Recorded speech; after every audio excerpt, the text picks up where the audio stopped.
Hello viewers, welcome back to Harpreet classes. आज मैं आपको करवाऊंगी कुछ एडिशनल क्वेश्चंस कि इसके अलावा आपके पास चैप्टर में कुछ और बचेगा नहीं जो आप नहीं कर पाओगे।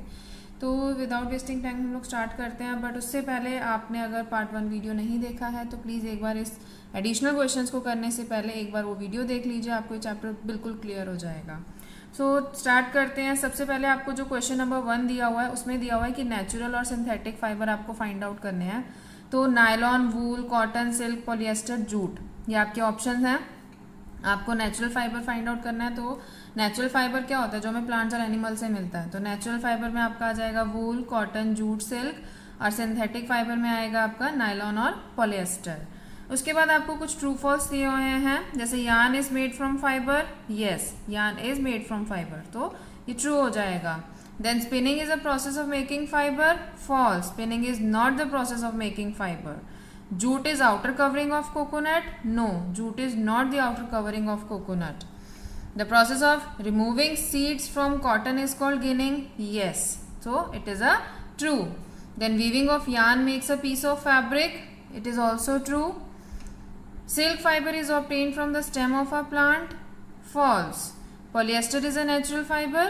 False. Polyester is not a natural fiber, synthetic fiber, man-made fiber. Next आता है आपका fill in the blanks. Fill in the blanks में फर्स्ट दिया हुआ है plant fiber are obtained from dash and dash. Plant fiber are obtained from cotton plants and jute plants. Animal fibers are, animal fibers कौन से fibre होते हैं बताओ? Animal fibers are wool and silk. Next is from which part of cotton plant and jute are obtained. Cotton कहाँ से मिलती है और आपको जूट कहाँ से मिलता है? तो कॉटन कहाँ से मिलती है? कॉटन बॉल से। और जूट कहाँ से मिलता है? स्टेम से। नेक्स्ट आता है 2 आइटम्स बताओ जो कोकोनट फाइबर से बनती हैं. They are ropes and mats.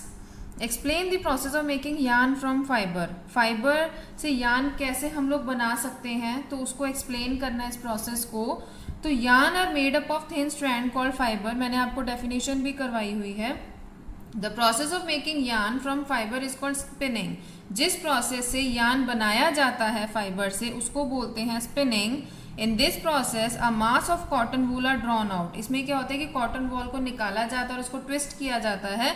This brings the fibre together to form a yarn. और इस प्रोसेस में क्या करते हैं, जो फाइबर होता है उसको एक साथ यूज किया जाता है, उससे ही यार्न बनाया जाता है. ठीक है, ये थे आपके एनसीईआरटी क्वेश्चंस. अब चलते हैं एडिशनल क्वेश्चंस पे.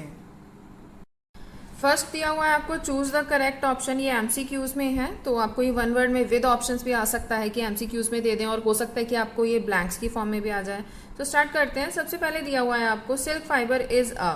सिल्क फाइबर क्या है? वो प्लांट फाइबर है, वो एनिमल फाइबर है, वो सिंथेटिक फाइबर है, या वो इसमें से कुछ भी नहीं है? तो इसमें आपका आंसर क्या होगा? सिल्क फाइबर क्या है? Silk fibre is a animal fibre, क्योंकि वो हमें सिल्क वॉर्म से मिलता है. Next is jute. Jute is a synthetic fibre, natural fibre, both of them या नन ऑफ दीज. तो इसमें आएगा आपका नेचुरल फाइबर, क्योंकि वो प्लांट है एक. The process of making yarn from fibre is called. जिस प्रोसेस से यार्न बनाया जाता है फाइबर में से, उस प्रोसेस को क्या बोलते हैं? That process is called spinning. Looms are related to. Looms किस चीज से रिलेट करता है? लूम गिनिंग से रिलेट करता है, स्पिनिंग से करता है, वीविंग से करता है, या आपका निटिंग से करता है? तो वो वीविंग से रिलेट करता है. Fifth is we make fabric from. We make fabric from yarn, fibre, thin strand, या none of them. Fabric from yarn. Sixth is Boojho wants to make yarn from fibre at home. Boojho जो है एक person है, वो yarn बनाना चाहता है fibre से घर पर. तो वो क्या यूज करेगा इसमें से? पावर लूम करेगा, हैंड लूम करेगा, चरखा करेगा, या निटिंग नीडल्स करेगा? तो वो चरखा यूज करेगा. Next is the correct sequence to get cloth. हमें एक सीक्वेंस में लगाना है कि हम लोग कपड़ा जो है वो कैसे बना सकते हैं. तो प्रोसेस क्या है? फाइबर से फैब्रिक, फैब्रिक से यार्न, या fibre to yarn, yarn to fabric, या फैब्रिक यार्न फाइबर, या फिर yarn fibre fabric. So your answer is fibre बनता है, फाइबर से यार्न, यार्न से fabric. Yarn is woven to get fabric using charkha, loom, spinning machine, या knitting needle. इसका answer होगा लूम. ठीक है. उसके बाद आता है वेरी शॉर्ट आंसर्स हैं। फर्स्ट क्वेश्चन है आपका, name 2 varieties of cloth material which are commonly use. 2 varieties बताओ जिससे कि क्लोथ मटेरियल ज़्यादातर यूज होता है। तो कॉटन, सिल्क और वूल। आप साथ साथ ये आंसर्स लिख भी सकते हो या स्क्रीनशॉट भी ले सकते हो, तो एग्जाम में एक बार जस्ट रीड आउट कर लेना। Question number 2 is what are fabrics. Fabric means a woven material, textile और other material resembling woven cloth. Fabric का मतलब होता है वो वूवन मटेरियल, टेक्सटाइल या मटेरियल जो अलग अलग कपड़ों से मिला के बनाया जाता है। मतलब जैसे आपको मैंने बताया भी था प्रोसेस पूरा। Name some fabric in your surrounding. आपके सराउंडिंग में जो भी फैब्रिक हैं आप उनके एग्जाम्पल्स दे सकते हो, आप कुछ भी दे सकते हो, बट यहाँ पर लिखा हुआ bedsheet, blanket, curtains, table cloths, towels, dusters, आप कुछ भी लिख सकते हो। Next is name thing which is use to make fabric. Yarn, yarn is use to make fabric. What are yarns made of? yarn किससे बनता है? Made of strands, made of thin strands called fiber. How many types of fibers are there? There are 2 types of fiber, natural fiber and synthetic fiber. Name 2 natural fiber. Natural fiber कौन सा है? Cotton and jute. Name 2 synthetic fiber, that is polyester and nylon. What material you use for making wicks for oil lamp? Oil lamp के लिए जो wicks बनती हैं वो किससे बनती हैं? They are made of cotton wool. Where does cotton wool come from? Cotton wool कहाँ से मिलती है? Cotton wool come from cotton balls. What are the fruits of cotton plants called? Cotton plant पे जो fruit होता है उसको क्या बोलते हैं? They are called cotton balls. आप यहाँ देखोगे बॉल्स की स्पेलिंग BA नहीं लिखी हुई है, BOLLS लिखा हुआ है। Next is what type of soil is use to grow cotton plants. Black soil, ठीक है। Define ginning of cotton. Ginning of cotton क्या होता है? The process of separating fibre, जिस प्रोसेस से फाइबर को सेपरेट किया जाता है कॉटन की सीड में से, that is called ginning of cotton. Next is name the state where jute plants are mainly grown in India. Jute plant कहाँ पर ग्रो होता है इंडिया में? West Bengal, Bihar and Assam. And what is spinning? The process of making yarn, जिस process से yarn को बनाया जाता है फाइबर में से, that is called spinning. Name 2 hand operated devices used for spinning. 2 hand operated devices बताइए स्पिनिंग के लिए। तो takli and charkha. How are fabrics prepared. Fabric कैसे बनाया जाता है? Fabrics are prepared from the yarn bye weaving और निटिंग। फैब्रिक यार्न से बनाया जाता है या तो वीव करके या निटिंग से।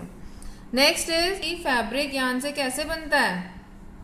तो इसमें 2 प्रोसेस होते हैं, जैसे ये क्वेश्चन ऊपर भी था तो सेम ऐसा ये रिजेंबल करता हुआ है ये वीविंग और निटिंग। ये इसलिए होता है कि क्वेश्चन आपको किसी भी फॉर्म में आ सकता है, आंसर आपका सेम रहता है। So what is weaving? अब वीविंग होता क्या है? The process of arranging 2 set of yarn, 2 set of yarns को एक साथ अरेंज करना और एक fabric banana is called weaving. What is knitting? Knitting क्या होता है? Knitting is the process which a single yarn. अब देखो मैंने आपको पीछे क्वेश्चन बताया था वीविंग, उसमें था 2 सेट ऑफ यूज करते थे हम लोग यार्न, बट जो निटिंग होता है उसमें सिंगल यार्न यूज होता है एक फैब्रिक बनाने के लिए। ये डिफरेंस भी आपको एग्जाम में आ सकता है, तो आपको ये डेफिनेशन लिखो और उसके बाद एक एक एग्जाम्पल दे दो, that is enough for your. Name 2 method of knitting. 2 method बताइए निटिंग के। सो निटिंग के 2 मेथड होते हैं, बाय हैंड्स और by machines. Where were the cotton and flax seeds cultivated in ancient Egypt. Ancient Egypt time पर, पुराने time पर cotton और फ्लैक्स सीड्स कहाँ पर होती थी? रिवर नाइल के पास में। Next is name some modern fabrics form by unstitch piece of fabric. बिना स्टिच किए हुए ऐसे कौन से फैब्रिक हैं जो यूज किए जा सकते हैं? So sari, dhoti, lungi and turban. How are natural fibres better than synthetic fibre. Natural fibre synthetic fibre से बेटर है, बट कैसे? Natural fibre absorb sweat. जो नेचुरल फाइबर होता है वो पसीने को एब्जॉर्ब कर लेता है, gives cooling effect, cooling effect देता है और वो हर सीजन में कंफर्ट रहता है पहनने में। So are all fibres produce by plants? No. क्यों नो? क्योंकि सिंथेटिक फाइबर भी होता है हमारा, नेचुरल फाइबर भी होता है। आप देखो ये वाला क्वेश्चन थोड़ा सा कंफ्यूजन क्रिएट कर सकता है। ये क्वेश्चन है क्या? वो आपसे ये पूछ रहा है कि कॉटन ऑन बर्निंग, जब कॉटन को हम जलाते हैं, गिव्स पेपर बर्निंग स्मेल। वो ऐसी स्मेल करता है जैसे हम पेपर बर्न कर रहे हैं। And cotton is obtain from plant, but cotton तो प्लांट से मिलती है. Is paper also obtain from plants? Yes, paper is also obtain from plants. Name two fibres obtain from plant. Cotton and jute is obtain, and the process of making yarn from fiber is called spinning. Name the part of plant from where jute fiber are extracted. jute fiber कहाँ से extract होता है? From stem. Okay, now उसके बाद आता है short answer type questions. ठीक है, तो इसमें क्या है, what do you observe when you are visiting a nearby tailoring shop. ये सारे एडिशनल क्वेश्चंस हैं, ये आपके एनसीईआरटी क्वेश्चंस में नहीं है. तभी मैंने आपको स्टार्टिंग में बोला था कि अगर आप ये क्वेश्चंस कर लोगे इसके बाद कुछ भी नहीं बचेगा आपको जो ना आता हो इस चैप्टर में. So what do you observe when you are visiting a nearby tailoring shop. अगर आप साथ में कोई टेलरिंग शॉप है, अगर उनके पास जाते हो तो आप क्या ऑब्जर्व करते हो. In a tailoring shop, we observe that there are many cuttings of fabric left over after stitching. कि स्टिचिंग करने के बाद बहुत सारी कटिंग्स ऐसी होती हैं जो वेस्ट पड़ी होती हैं उनके पास. अब वो कटिंग्स जो होती हैं वो कॉटन की भी होती हैं, कुछ सिल्क की होती हैं और वूल की होती हैं और कुछ सिंथेटिक फाइबर की होती हैं. Next question is list the steps involve in preparation of fabric. कि अगर हम लोग फैब्रिक प्रिपेयर करते हैं तो उसमें क्या क्या स्टेप्स आते हैं, और ये स्टेप सीरियल वाइज होते हैं, इसको आप आगे पीछे नहीं लिख सकते हो. जो नंबर 1 पे है वो नंबर 1 पे ही रहेगा, जो 2 पे है वो 2 पे ही रहेगा. तो try to learn on steps. So first point is obtaining fibre. Fibre obtain करते हैं. Preparation of yarn from fibre by spinning. Spinning के थ्रू प्रिपेयर किया जाता है यार्न फाइबर में से. देन थर्ड पॉइंट है जब 2 set of yarns are involve. जब 2 सेट जो है यार्न में इन्वॉल्व हो जाते हैं तो यार्न्स आर वुवन और लूम्स. तो वो लूम्स में वुवन किया जाता है, बनाया जाता है एक fabric. When a single yarn is used. जब सिंगल यार्न यूज होता है तो वो किससे प्रिपेयर होता है, वो निटिंग से भी प्रिपेयर हो जाता है. Number 3, what are natural fibre. Explain with example. Natural fibre क्या होता है. The fibre obtain from plants and animals are called natural fibre. पहले आप उसकी डेफिनेशन लिख दोगे कि जो हमें प्लांट से मिलता है या एनिमल से मिलता है वो हमारा नेचुरल फाइबर होता है. For example cotton from cotton balls, jute from jute plant, silk from cocoon of silk worm and wool from hair of animals like sheep और goat. Then next is what is synthetic fibre. तो ये हमारा था जो हमें plants और animal से मिलता है, और ये है हमारा जो मैन मेड फाइबर होता है.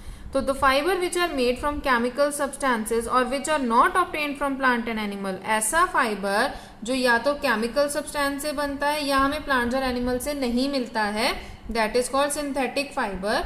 Example is polyester, nylon and acrylic etcetera. Next question is explain how jute is obtain from the jute plant. Jute plant से जूट कैसे मिलती है.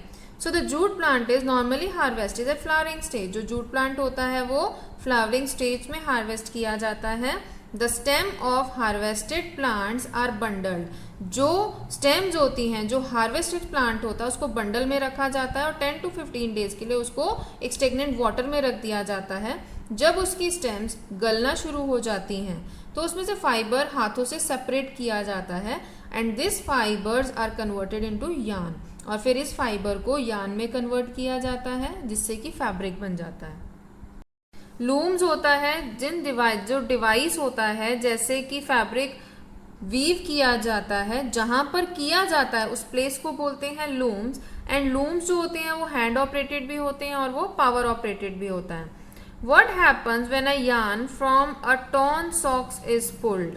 क्या होगा अगर आप यार्न को एक फटी हुई सॉक्स में से खींचोगे, धागे को खींचोगे तो क्या होगा, वो धागा जो है वो निकलता चला जाएगा. बट हम उसको लिखेंगे कैसे. When we pull a yarn from a torn socks, then a single yarn gets pulled out continuously as the fabric gets unraveled. Socks are made up of knitting fabrics from a single yarn.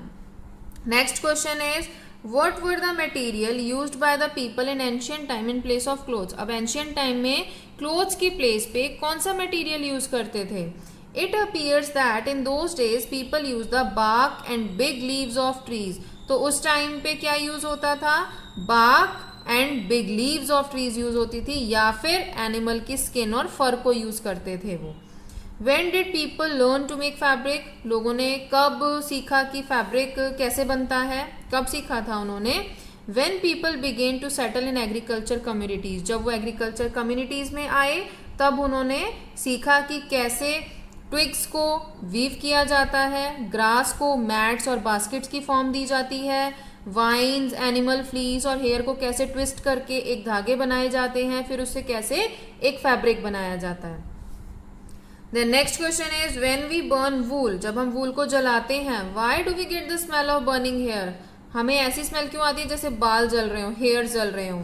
सो क्योंकि wool is obtain from fleece of a sheep, क्योंकि जो wool है वो मिलती कहाँ से हमें, hair of a sheep, goat, yak से, ठीक है। This is the reason why burning of wool resemble the burning of hair.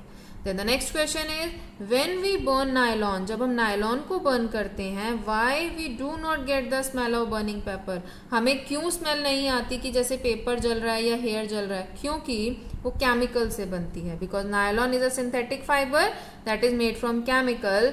On burning nylon, these chemicals don't produce the smell of burning paper, क्योंकि जब वो जलता है तो chemical कोई भी स्मेल प्रोड्यूस नहीं करता है। आई होप आपको ये जो क्वेश्चंस मैंने करवाए हैं सारे आपको समझ आ गए होंगे। सो अगर आपको ये समझ आए हैं तो please don't forget to subscribe my channel and press the bell icon.